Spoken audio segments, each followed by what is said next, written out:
আসসালামু আলাইকুম আপু ভাইরা, আপনারা সবাই কেমন আছেন? আলহামদুলিল্লাহ আমরা সবাই ভালো আছি।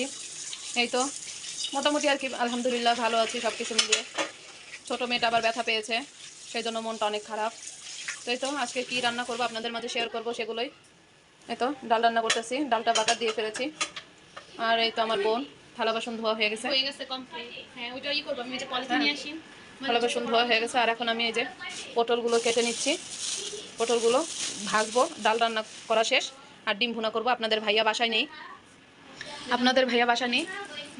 আজকে বাহিরে আছে, সেই জন্য আজকে তেমন কিছু রান্না করবো না। আজকে আমাদের ছুটি, আপনাদের ভাইয়া রাত্রেও বাসায় খাওয়া দাওয়া করবে না।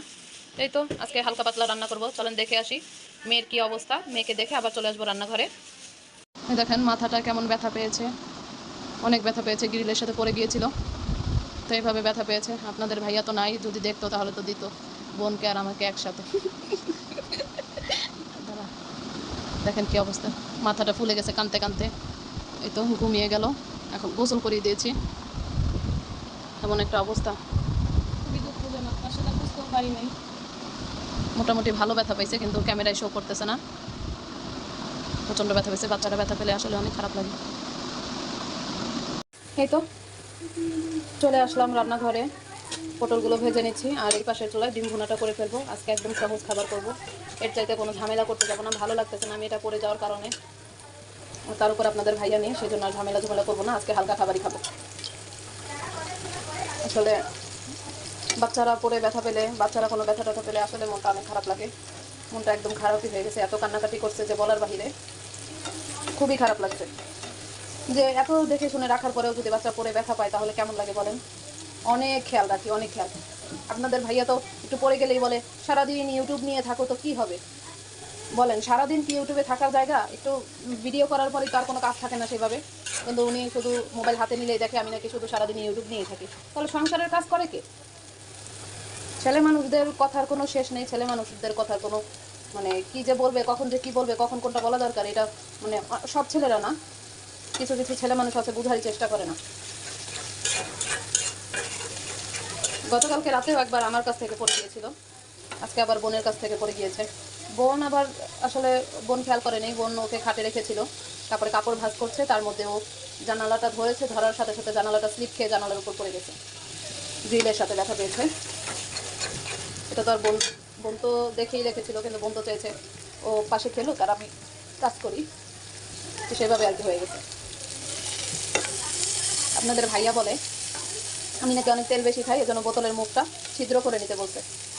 কার কার কথাটা মজা লেগেছে অবশ্যই কমেন্ট করে জানাবেন। আপনাদের ভাইয়া বলছে তুমি যদি না করো তাহলে বোতলের মুখ আমি ছিদ্র করে দিব, ওইভাবেই ভাজা পোড়া করবা, না হলে তুমি নাকি তেল বেশি খাও, নাকি ডাক্তার বলছে তেল কম খেতে, আর আমি নাকি ওনাকে তেল বেশি খাওয়াই। আমি ভাইয়ার সাথে সহমত পোষণ করছি, কারণ এই চাল থেকে আমরা মোটা হয়ে যাচ্ছি। আমি চাই না মোটা হতে, আমি চিকন থাকতে চাই, কিন্তু আমি এই চাল খাওয়ার কারণে সবাইকে একদম যেখানে যতটুকু লাগে অতটুকু দিই। তুমি আর তোমার ভাইয়ার মানসিক সমস্যা আছে, সেই জন্যই তেলের কথা বেশি বলো। বলেন এতটুকু তেল কি লাগে না? এর চাইতে কম তেলে কি ভাজা যায়?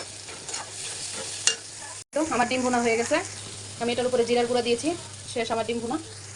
এখন আমি পটলগুলো নামিয়ে পেঁয়াজ মরিচ দিয়ে দিলাম। পেঁয়াজ মরিচটা ভাজা হয়ে গেলে এখন পটলগুলো এটার মধ্যে দিয়ে নেড়ে চেড়ে নামিয়ে ফেলবো, তাহলে শেষ আমার রান্নাবান্না।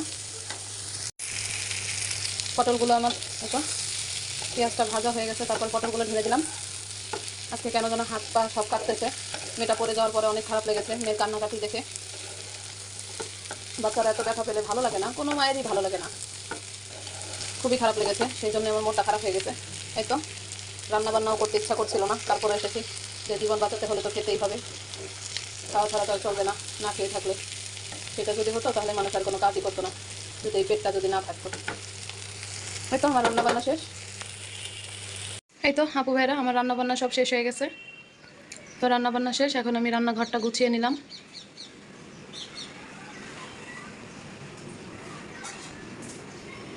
রান্নাঘরটা গুছিয়ে নিয়েছি।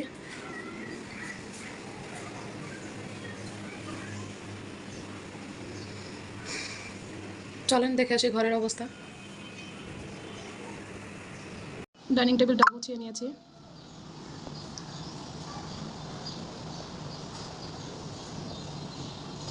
মেয়ের ভয়তে মেয়ে কাগজগুলো সব কুটি কুটি করে, সেই ভয়তে দেখেন আপনাদের ভাইয়া কেচি কোথায় উঠিয়েছে।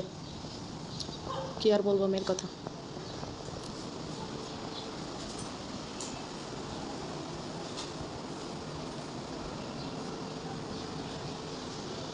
এই তো ড্রয়িং রুম পরিষ্কার করা হয়ে গেছে।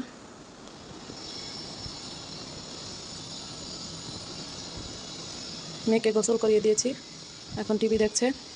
ম্যাডাম আসছিল, ম্যাডাম পড়িয়ে গেল, আর এখন আসছে আবার টিভি দেখতে।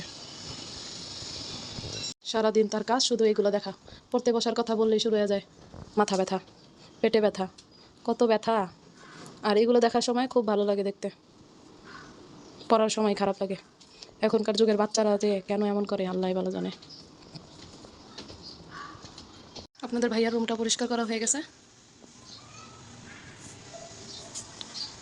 ঘর গোছানো একটা অনেক কষ্টের একটা কাজ, যে করে সেই বুঝে। কিন্তু ছেলে মানুষের কাছে মনে হয় মেয়ে মানুষরা কোনো কাজই করে না। মেয়ে মানুষরা সারাদিন শুধু ফোনই চালায়। মেয়ে মানুষের আর কাজ কি? সংসারে কোনো কাজ নেই, শুধু সারাদিন শুধু ফোনই দেখে। এই তো আপনাদের ভাইয়ার কথাটা বললাম, সারাদিন আমার কোনো কাজ নেই, শুধু সারাদিন ফোন নিয়েই থাকি। আর সংসারের কাজটা করে দেয় কে?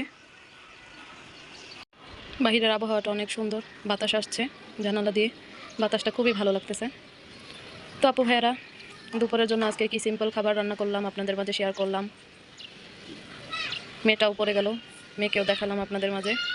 তো আপু ভাইয়ারা, আমার ভিডিও যদি আপনাদের কাছে একটু ভালো লেগে থাকে, দূরে এবং কাছে থেকে যারাই দেখছেন না কেন আপু ভাইয়ারা, সবাই আমার ভিডিওটা যদি একটু ভালো লেগে থাকে তাহলে অবশ্যই লাইক, কমেন্ট, শেয়ার, সাবস্ক্রাইব করতে ভুলবেন না। আপুর পাশে থাকবেন ইনশাল্লাহ, আমিও সবার পাশে থাকবো। তো আজকের মতো এখানেই বিদায়। আসসালামু আলাইকুম।